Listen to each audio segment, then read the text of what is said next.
Salut à vous tous mes chers élèves et salut à vous toutes. Alors, j'espère que vous allez bien. On se retrouve avec la deuxième vidéo dont toujours on parle des cours à distance.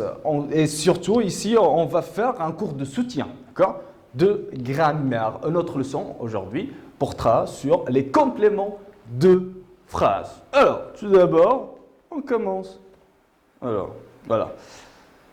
Dans cette vidéo, on va voir dans quelle manière va-t-on travailler, d'accord, pour trouver, pour identifier, pour distinguer les compléments de phrases. Deuxièmement, qu'allons nous apprendre? C'est ce que vous allez voir maintenant. On va nous intéresser à la fonction des groupes de mots dans une phrase. La première des choses, nous allons apprendre à identifier et à distinguer les compléments de phrases. Très bien.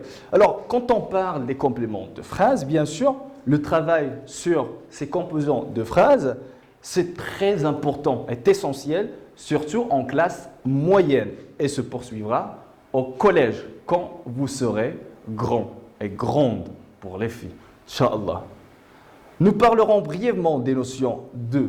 Maintenant, je vais donner un deuxième nom aux compléments de phrases. Ce sont les compléments circonstanciels du lieu. Pour le moment, ce qui vous intéresse, c'est de garder la tête qu'on parle toujours des compléments de phrases. Il y en a ici 3. Compléments circonstanciels de lieu, de manière et de temps qui seront étudiés plus tard. Pardon. Alors, l'astuce.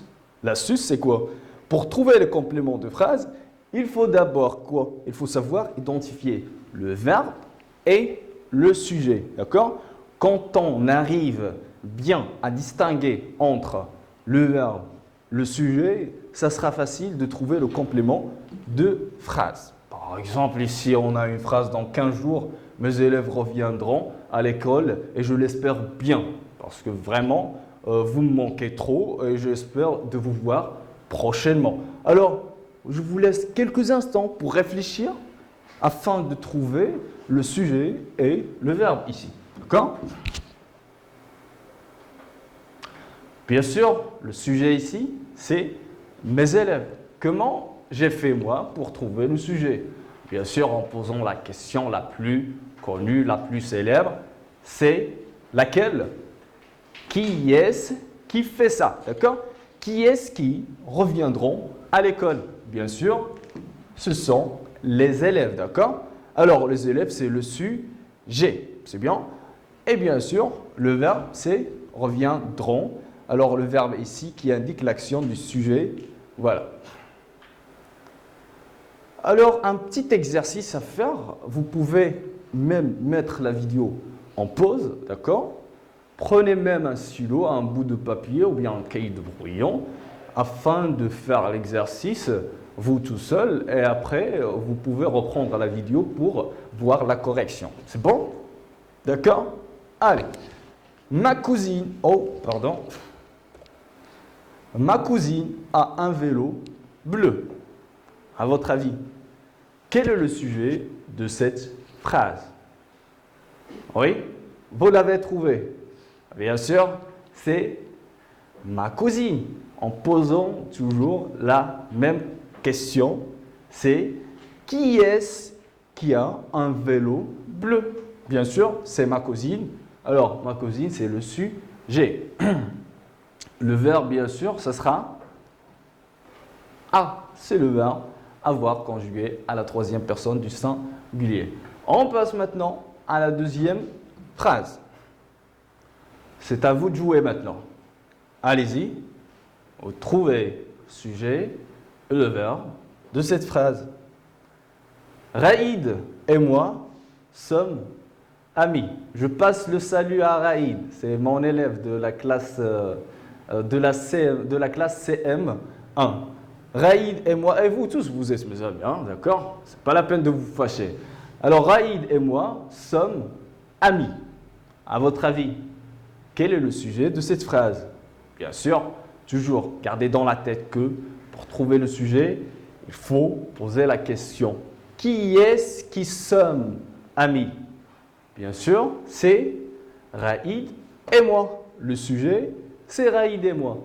Le verbe, bien sûr, ce sera sommes. C'est le verbe être conjugué à la première personne du pluriel. C'est bon?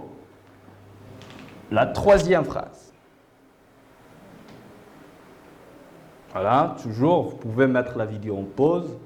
Prenez tout le temps, vous recopiez la phrase et vous essayez de trouver le sujet et le verbe. C'est bon? Alors, demain, mes grands-parents viendront me chercher. Demain, mes grands-parents viendront me chercher. Alors, à votre avis, quel est le sujet de cette phrase? Toujours la question la plus célèbre, la plus connue. Qui est-ce qui? D'accord? Alors, le sujet c'est qui est-ce qui viendront me chercher?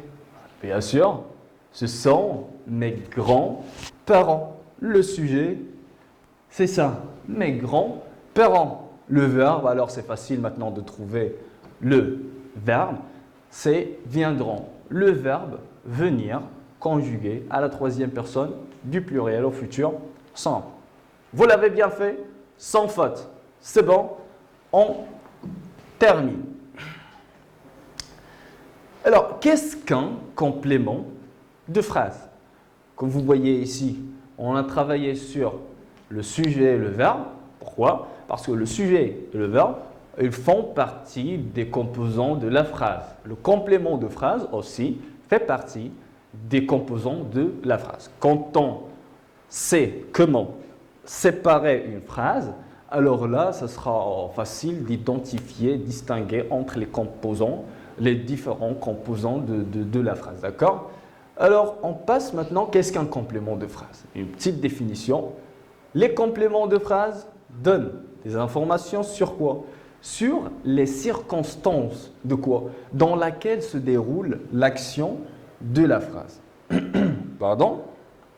Les compléments de phrase ne sont pas des éléments fixes et ne sont pas des éléments essentiels. Pourquoi? Parce qu'on peut les déplacer comme nous voulons et on peut même les supprimer. Par exemple, je reviens un petit peu en arrière. Par exemple, ici on a demain, mes grands-parents viendront me chercher. À votre avis, quel est le mot que je peux déplacer dans cette phrase et même le supprimer? Lequel? Oui, c'est le mot demain. Je peux dire mes grands-parents viendront me chercher demain.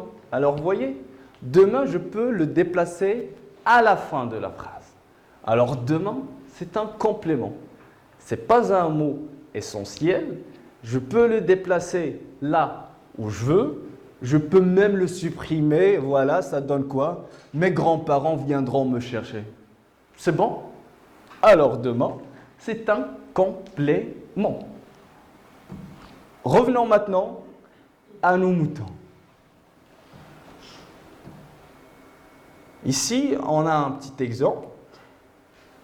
Tous les matins, Julie, c'est celle-là, d'accord, boit un café noir. Tous les matins, Julie boit un café noir. Tout d'abord, on va trouver le sujet et le verbe dans cette phrase. C'est ça l'astuce. Gardez ça dans la tête. Tout d'abord, le sujet, le verbe, ce sera facile de trouver le complément de la phrase. Alors, posons toujours la question la plus célèbre. Qui est-ce qui boit un café noir? C'est Julie. Alors, le sujet ici, c'est Julie. Le verbe, c'est boire. Le verbe boire conjugué à la troisième personne du singulier. C'est bien. Bien sûr, le mot qu'on peut le déplacer et le supprimer, c'est tous les matins. Ça donne quoi? Je peux déplacer tous les matins à la fin de la phrase. Ça donne Julie boit un café noir tous les matins. Et ça ne change rien. Le sens est toujours le même, d'accord? Et la phrase est toujours correct. Alors, on récapitule. Le groupe de mots tous les matins ici peut être déplacé. Alors, comme vous voyez ici dans l'exemple, au lieu de dire tous les matins, Julie boit un café noir, je peux dire par exemple, Julie boit un café noir tous les matins. D'accord? Comme on l'a déjà dit, il peut être supprimé. Hein? On peut l'effacer parce que c'est un complément, il complète la phrase. Ça donne Julie boit un café noir. Ici, on a supprimé le complément tous les matins. C'est bon. Alors, ce groupe de mots donne des informations sur les circonstances dans lesquelles Julie boit un café noir. C'est bon? C'est un complément de phrase. Pourquoi? Parce que ça donne les circonstances dans lesquelles Julie boit son café, d'accord? Son café. Alors ici, tous les matins, indique bien sûr quoi? Ça indique, voilà, ça indique le temps.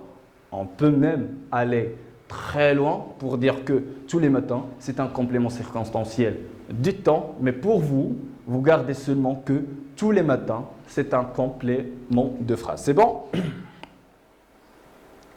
Alors, les questions peut-être que vous allez vous poser vous-même. Ce sont, peut-on supprimer le complément de phrase? Oui ou non? Ah, bien sûr, c'est oui, d'accord? On peut le supprimer. Peut-on déplacer le complément de phrase? Oui ou non? Ah oui, bien sûr, on peut le déplacer là où on veut. À quoi sert le complément de phrase? Alors, ça sert à quoi? Voilà, ça sert à donner une idée ou bien plus d'informations sur les circonstances dans lesquelles l'action se passe. C'est bon? Alors, toujours avec comment identifier le complément de phrase. Pour identifier le complément de phrase, on cherche, comme j'ai déjà dit, le sujet et son verbe. Puis on pose une des questions suivantes en utilisant les adjectifs interrogatifs, ces trois adjectifs interrogatifs. On a où, quand et comment. D'accord? En posant ces trois questions, en utilisant ces trois adjectifs interrogatifs, alors là, je peux trouver facilement les compléments de phrase. C'est bon? Où, ça indique quoi? Ça indique le lieu. Quand, bien sûr, le temps. Et comment, c'est la manière. C'est bon? Alors, un petit exemple, toujours pour faciliter les choses et pour vous faciliter la compréhension. On a ici la phrase « Tous les soirs, mon père regarde le journal télévisé. » Et ces derniers jours, ce n'est pas seulement les pères qui regardent les journaux télévisés, mais c'est tout le monde, du plus petit au plus grand. Vous savez déjà pourquoi. Alors, tous les soirs, mon père regarde le journal télévisé. On va essayer tout d'abord, on va seulement faire une petite application de ce qu'on a déjà appris, d'accord? Tout d'abord, je cherche le sujet. Et après, le verbe. Bien sûr. Qui est-ce qui regarde le journal télévisé? C'est mon père. Alors, le sujet, c'est mon père. Le verbe, c'est regarde. Très bien. Alors, on passe maintenant pour trouver le CDP, le complément de phrase. Ça sera tous les soirs. Je peux le déplacer, le supprimer comme je veux. D'accord? Alors, mon père regarde le journal télévisé quand? C'est tous les matins. Voilà. Ici, on a posé la question en utilisant quand. Tous les soirs et le complément de phrase, je peux le déplacer comme on a déjà dit. Ça donne quoi? Mon père regarde le journal télévisé. Au lieu de commencer par tous les soirs, je peux le déplacer à la fin, tous les soirs. C'est à la fin de la phrase. C'est bon. Alors, Un autre exemple, vite fait. Toutes les semaines, les enfants écrivent à leurs parents. Écrire une carte postale à quelqu'un. D'accord? Ça, vous l'avez déjà appris. C'est bon? Alors, à vous de jouer maintenant. Toujours, vous mettez la vidéo en pause. D'accord? Essayez ici de trouver le sujet, le verbe. Et par la suite, vous allez voir que ça sera plus facile de trouver le CDP, le complément de phrase. C'est bon?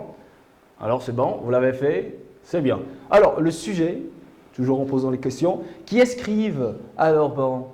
Ce sont les élèves. C'est ça le sujet. Le verbe, c'est écrire, conjugué à la troisième personne du pluriel. Alors, ça sera facile maintenant de trouver le CDP. Et voilà, c'est toutes les semaines. C'est un CDP qui indique le temps. D'accord? Les enfants écrivent à leurs parents. Voilà. Quand? C'est toutes les semaines. Le complément, bien sûr, de phrase, c'est toutes les semaines. On peut le déplacer là où on veut, d'accord? Alors, les enfants écrivent à leurs parents toutes les semaines. Ici, on a déplacé le CDP à la fin de la phrase. Voilà. Alors, ça, c'est un petit exercice à faire chez vous, vous tout seul, ou bien avec quelqu'un de vos parents, ou bien, d'accord? Alors, ici, j'identifie les compléments de phrases dans les phrases suivantes. Vous avez « Hier, ma mère a acheté des oranges pour les goûter ». Quel est le CDP de cette phrase? D'accord? Nous aimons partir à la montagne.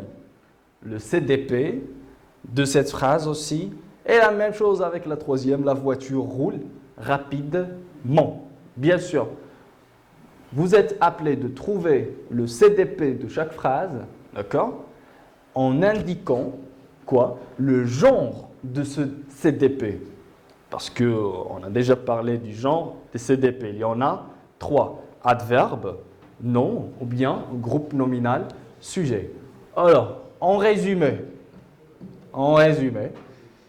Ah oui, avant d'oublier, ici, je vous ai mis une phrase. Oh, pardon.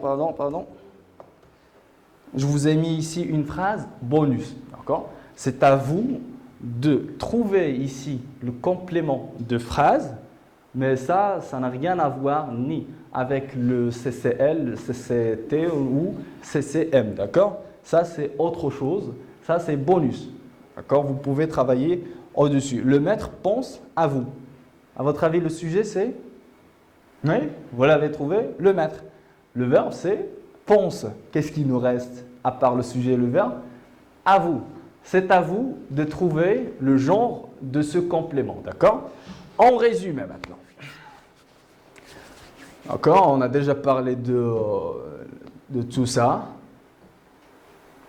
Voilà. En résumé, ce qu'on a déjà appris dans cette vidéo, c'est quoi?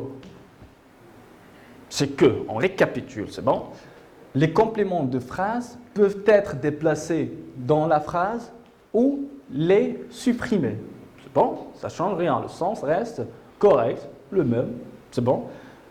Les compléments de phrase sont aussi appelés des compléments circonstanciels. C'est bon? Les compléments de phrase apportent des informations sur le lieu, le temps et la manière dans laquelle le sujet fait l'action, bien subit même l'action. Peuvent être des noms, d'accord, un groupe nominal sujet, ou bien un adverbe, comme on l'a déjà dit. Alors, la vidéo touche à sa fin. J'espère que vous tous, vous allez bien et vous m'avez trop manqué. On se verra, Inch'Allah, prochainement. À la prochaine. Au revoir. Prenez soin de vous.